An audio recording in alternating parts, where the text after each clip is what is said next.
Me llamo Francisco Javier Balmis, hijo de Luisa Beanger y Antonio Balmis. Nací en 1753 en Alicante, en el sur de España. À l'âge de 17 ans, j'entre à l'hôpital militaire où pendant 5 années, j'étudie en particulier la botanique et la médecine. En 1775, je m'engage dans la marine espagnole. 3 ans plus tard, à l'âge de 25 ans, je deviens chirurgien militaire. En 1781, Balmis obtient le grade de chirurgien des armées et participe à sa première expédition en Amérique.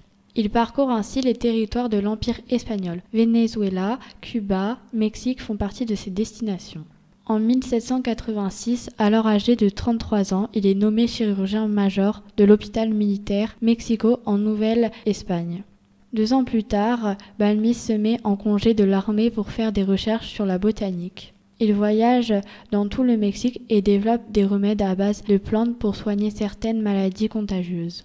En 1803, Balmis traduit le traité historique et pratique de la vaccine, ouvrage rédigé par Louis-Jacques Moreau de la Sarthe. Ce médecin français a publié 2 années plus tôt les travaux de Edward Jenner, un médecin anglais sur ses premiers retours d'expérience de vaccination.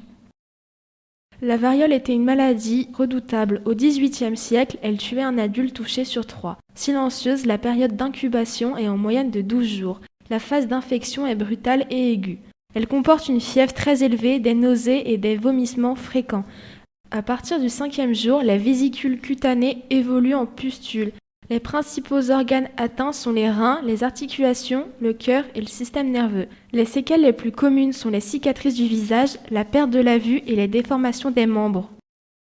Des premiers essais avaient montré que la vaccine, maladie touchant les vaches mais bénigne pour l'homme, pouvait devenir un moyen d'immunisation contre la variole. En 1796, Edward Jenner développe ses travaux et teste sa méthode sur un enfant. Il lui inocule la vaccine et révèle que le garçon ne présente pas de signes d'infection lorsqu'il est soumis à un nouveau contact du virus de la variole, confirmant ainsi l'immunité acquise par l'enfant. La communauté scientifique, aussi prudente à l'époque qu'aujourd'hui, étudie attentivement ces travaux publiés en 1798. Elle met un certain temps avant de les valider, mais le principe de l'utilité de la vaccination est finalement accepté. Ce n'est qu'en 1840 que le gouvernement britannique encouragera la vaccination gratuite, même si, déjà auparavant, en 1803, Jenner fonde une société qui se charge de faire la promotion de la vaccination pour éradiquer la variole. La variole fait également des ravages et s'étend hors d'Europe. Avec la conquête de nouveaux territoires par les conquistadors, la variole se propage en Amérique. À la suite de la traduction des travaux de Jenner et des expériences menées en Catalogne, Balmis est dorénavant convaincu des bienfaits de la vaccination.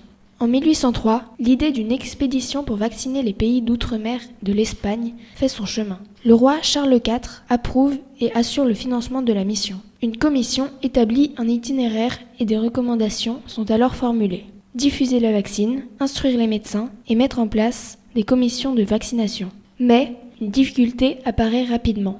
Comment conserver le précieux fluide vaccinal lors d'une expédition de plusieurs mois ? La solution est trouvée par Balmis. Emmener des enfants et transmettre la vaccine de l'un à l'autre à intervalles réguliers.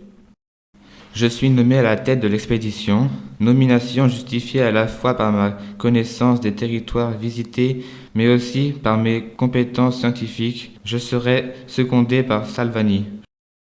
Je suis parti avec tout mon équipage, du port de la Corogne, le 30 novembre 1803, sur la corvette Maria Pita. 22 enfants orphelins, âgés entre 3 et 7 ans, font également partie du voyage, portant avec eux le virus de la variole bovine. J'ai emporté aussi du matériel chirurgical, des instruments scientifiques et des exemplaires de mon livre sur la vaccination. Balmis quitte Porto Rico le 12 mars 1804 pour mettre le cap vers le Venezuela où il commence les campagnes de vaccination massive. Afin de rendre la diffusion de la vaccine plus rapide dans les territoires, Balmis prit la décision de diviser l'expédition en 2 groupes. La première équipe, emmenée par Balmis, se dirigera vers le Mexique puis les îles Philippines, tandis que la seconde, sous le commandement de Salvani, fait route vers l'Amérique du Sud. Considérée comme une réussite, compte tenu notamment du grand nombre de personnes vaccinées contre la variole, l'expédition Balmis passe pour être la première expédition sanitaire internationale de l'histoire. Le 7 septembre 1806, Je suis reçu par le roi Charles IV, qui me félicite pour le succès de la campagne. Je m'éteins à Madrid le 12 mars 1819, à l'âge de 66 ans.